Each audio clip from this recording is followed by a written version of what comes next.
Hey guys, welcome back our new video. আজকে হলো আমি শেয়ার করব আমার বেবির গোসলের সময় রুটিন। যদি ভিডিওটি ভালো লেগে থাকে আমার পাশে থাকার অনুরোধ রইল। মা হতে গিয়ে যা শিখেছি সেইটা তোমাদের কাছে একটু তুলে ধরছি। 30 মিনিটের গোসল কিন্তু 5 মিনিটে সারতে হয়। আর দিনের পর দিন চুল না আঁচড়িয়ে থাকা, কিন্তু এটা একটা প্র্যাকটিস হয়ে পড়ে। কতদিন যে চুল আঁচড়াই না আমরা সেটা আমরা মারাই বুঝি। খাবার খেতে খেতে বাচ্চার পায়খানা পেচ্ছাপ এগুলোও কিন্তু পরিষ্কার করতে হয়।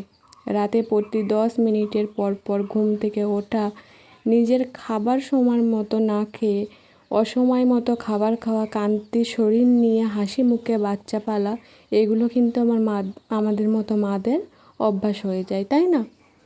যারা যারা মা হয়েছো তারা কিন্তু এই কথাগুলোর সঙ্গে পরিচিত। আমার কিন্তু এই সময়গুলো কাটাতে বেশ ভালোই লাগছে। কিছুটা সময় যখন ওরা ঘুমিয়ে পড়ে তখন কিন্তু খুব মিস করি ওদেরকে, আর খুব একা লাগে। বাচ্চারা তো জ্বালাবেই, বাচ্চারা তো সব সময় কাঁদবে, পরেশান করবে, কিন্তু আমাদের মতো মারা আমরা কিন্তু কোনোভাবেই ক্লান্তি হয়ে পড়ি না। এটাকে আমি আরও এনজয় করি। তোমাদের বাচ্চারা কেউ এমন করে? কালকে আমার মোহাম্মদ কী হয়েছে জানো তো? সব সময় কাঁদছে, একটুও ঘুমোয়নি, এক ফোঁটা ঘুমোয়নি দুপুরবেলায়, আর আমাদেরকেও ঘুমোতে দিইনি গো।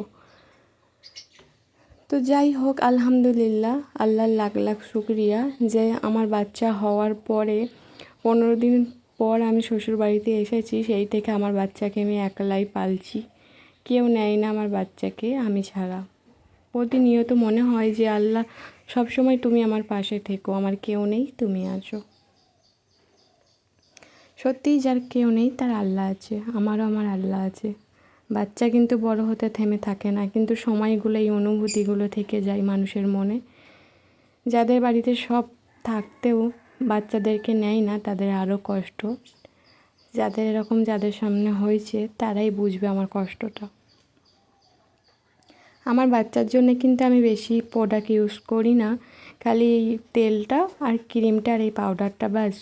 ও হওয়ার পরে 4 মাস বয়স এখন ওর, আমি কিন্তু ওকে সাবান ইউজ করাইনি এখনও পর্যন্ত। তো যাই হোক, তোমাদের বাচ্চারাও কি এরম সব সময় মুখে আঙুল দিয়ে থাকে, আঙুল খায়? হ্যাঁ, আমার সাথে কিন্তু এরকম হয়, আমার বাচ্চা সব সময় মুখে আঙুল দেয়।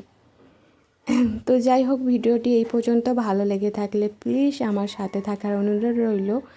আরও তোমরা যদি আমায় সাপোর্ট করো, সামনে ভালো ভালো ভিডিও নিয়ে আসবো। আল্লাহ হাফেজ।